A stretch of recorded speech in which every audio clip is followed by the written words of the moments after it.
So today we're speaking with Ralph Capalbo with New Method Plating, which is located in Worcester, Massachusetts.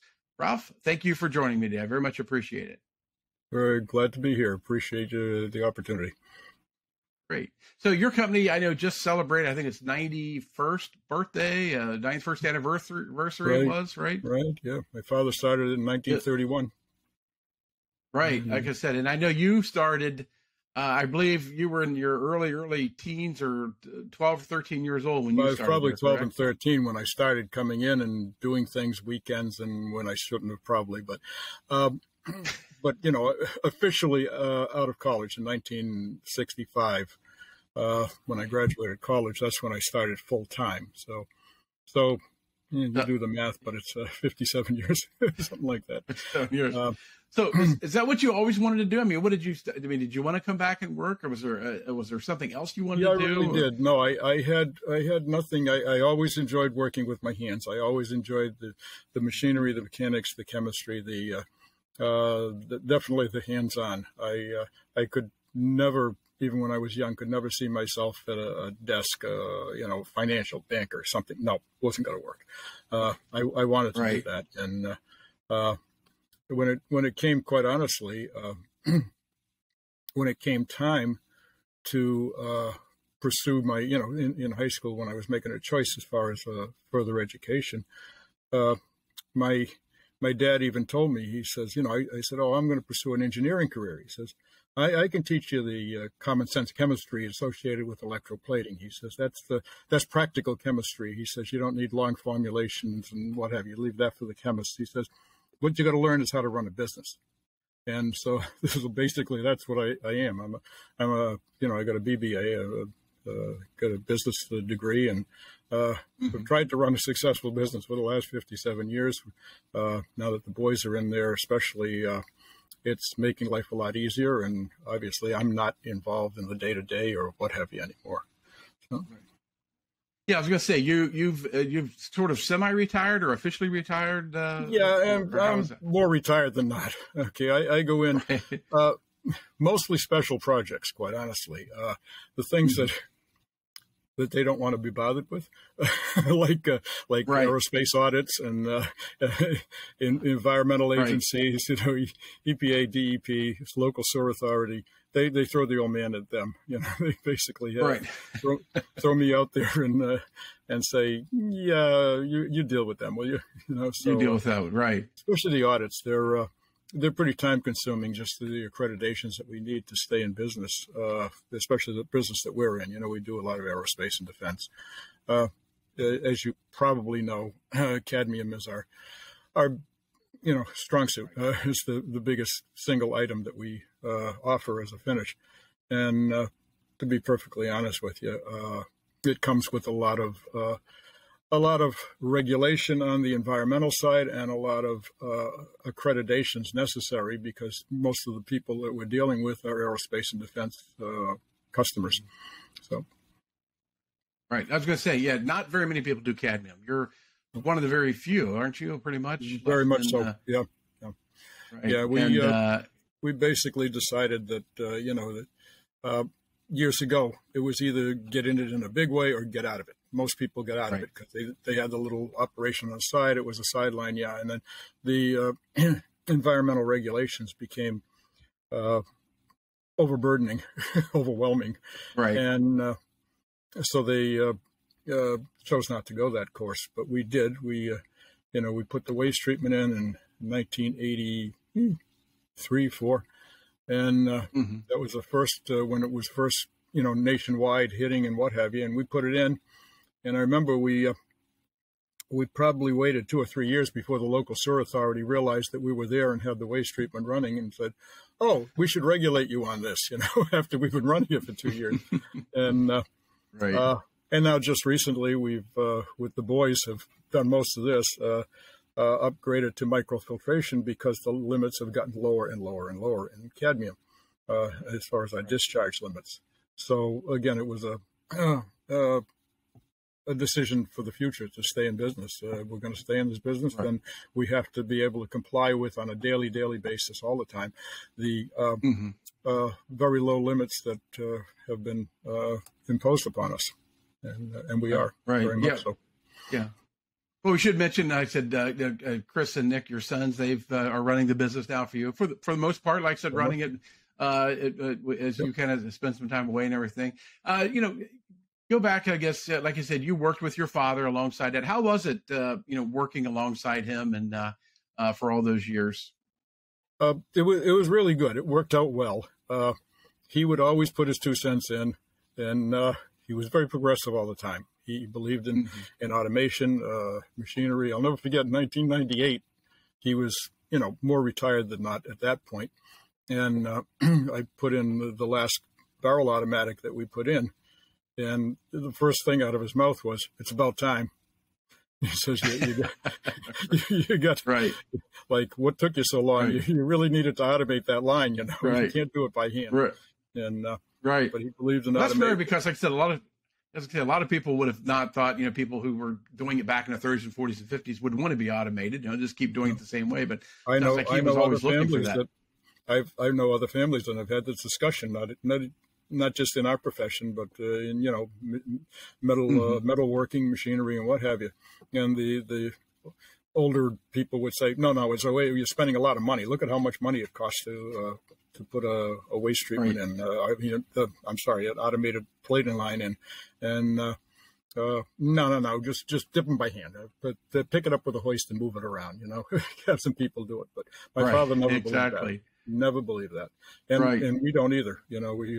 And thank goodness, especially with things the way they are today. I don't think I have to tell you the help situation and what have you. Automation is the strong point, quite honestly. We don't need a lot of people to get a decent amount of production out. So right. It's funny. People look at you as a plater, business person. I guess there is kind of two separate environments there. I know you love being a plater, you love solving those problems for customers.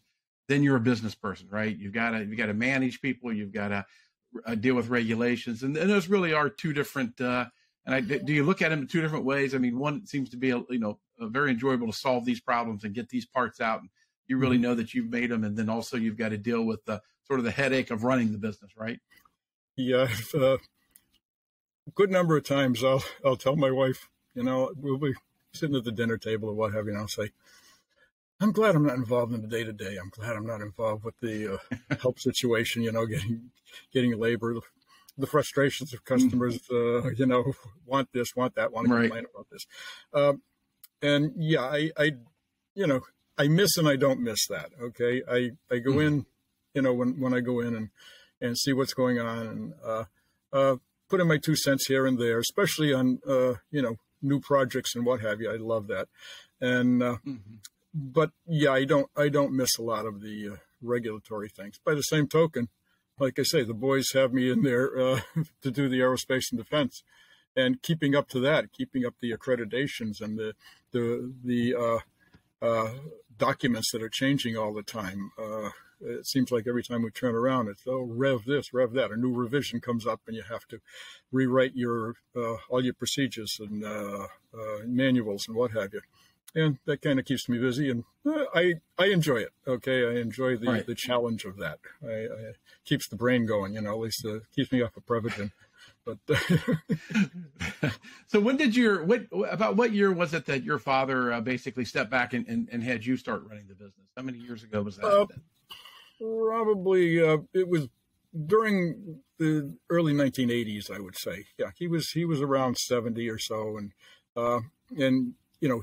he was instrumental in getting the financing for that project. That was a huge project back in 1984, and he was instrumental because he knew people at the bank. He knew the right buttons to push and getting the industrial revenue bond and all that stuff. But pretty much after that, he backed off, and he says, "Okay, I was running," and he would come in, after his round of golf or something like that. He'd come in and see what's going on, and Right. But I was pretty much running it after that point there, and I did Right. until I did the same thing with the boys. I would come in on a regular basis, and then the last 5, 6, 7 years, in my 70s, okay, I just gave it up. It just says like no, Right. less and less and less. Come in 3 days a week, come in 3 half days a week, come in a half day every now and then, when Right. necessary, especially if audits were going to take place in the aerospace and defense audits.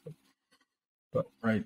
I mean, did you learn a lot? I mean, when you were transitioning to having Chris and Nick take over, thinking back to when you took over, anything you did differently, or anything you tried to, or to kind of ease it for well, them and make it better for you? the nice part of Chris and Nick taking over is that they complement each other so well. And Mm-hmm. I had good people. Okay, I had good people all of my career. Foreman running the place, what have you. But they having each other. Chris is the upfront guy, deals with the day-to-day, the customers, he's kind of the face of the business. Nick makes everything work. Okay, so he does all the hands-on, the research as far as machinery and and they complement each other so well doing that, because they really don't butt heads. They don't cross each other's. You take care of this, I take care of that, and I never Right. had that. I I always was going had. to say you didn't have that. No, I had Yeah. I had to wear all the hats. This customer's complaining about this. Oh, by the way, the truck broke down. Hey, the new insurance policy is coming up. The insurance renewal. So you had Right. to be a master of all. So Right. Exactly. Yeah, I was going to say, I know, like I said, your father definitely was a mentor to you, who showed you the business. Was there anybody else, thinking back, that was in the industry that you kind of got to be really good friends with, who maybe was a mentor to you as well, teaching you some of the things? I mean, it's great to be able to, share stories and ideas with somebody who's your contemporary, right? Who's also yeah. in the seat, sitting there. But I don't know if there's anybody else besides that. I always got along with very well and looked up to Fred Davino from Plating for Electronics in Waltham, Okay. and he was a great guy as far as modeling, running a business model after. I mean, he basically Mhm. he's kind of the one that said, yeah, be your own person, do your own thing, make your own decisions, and don't go along with the crowd just because it's the thing to do, but be a thinker. And I learned a lot from Fred. Right, exactly. Yeah. And like I said, you take things from a lot of different people, right, that you meet along the way, of how you run your business and the ethics behind it, and the more, and the philosophies and everything. And I guess, looking back and, knowing that you were running it for, 30 to 40 years, and like I said, your father had it too. It's a long time. And like I said, to get into the third generation, I know it's very rare. The fourth generation, even rarer. So, it really is a legacy to be able to pass it on to somebody else in your family. Yeah, I'm like I say, who knows? Who knows where the next generation will go? I don't know. We'll let the boys see where it goes. But it's getting tougher to run a plating operation, isn't it? It certainly is. Or is it? Maybe I'm just assuming. Is it? No, it is. By all means, yeah. You're under the microscope all the time. Right. Like I say, it seems as though you just about get done fighting one battle and another one shows up, especially regulatory. Right. We said, geez, we spent all this money and we upgraded to microfiltration, and we were the poster child of the sewer authority. And then, of course, what do they come up with? What's the hot button topic now? PFAS. So all of a sudden they're saying, all right, next witch hunt is going to be the PFAS, and that's going to be, Right. My son Nick, he just looked at it. He says, like, really? All of that upgrade and everything else, and now we might have to upgrade again because of something we have no control over. We're starting to do research and analyze and what have you, and see where that's coming from now. If it is an issue, But looking back, I guess like I said, on your whole career, kind of summarizing. I mean, it's how would you say it was? I guess it was enjoyable. Like you said, it's somebody like you who likes to problem solve, who likes to see Yep. parts come in, you make them go out better for the manufacturer, made in the U.S. Mm-hmm. That's had to be a very enjoyable career that you've had there. Very much so. Yeah. I always enjoyed. I always enjoyed going in. I always enjoyed the challenges. I come home grumbling at night to my poor wife, and and what have you. But other than that, would I do anything else? No. Like I say, I enjoyed it. My whole career, I enjoyed it, and I still do. I still do. Right. People ask me that. They said, "You're still going in?" Yeah, I'm still going in. As long as my 2 feet and my brain will let me do it, I'll try to do it. But I'll do what I can. But I do want to still stay involved, and I'll stay progressive as long as I can.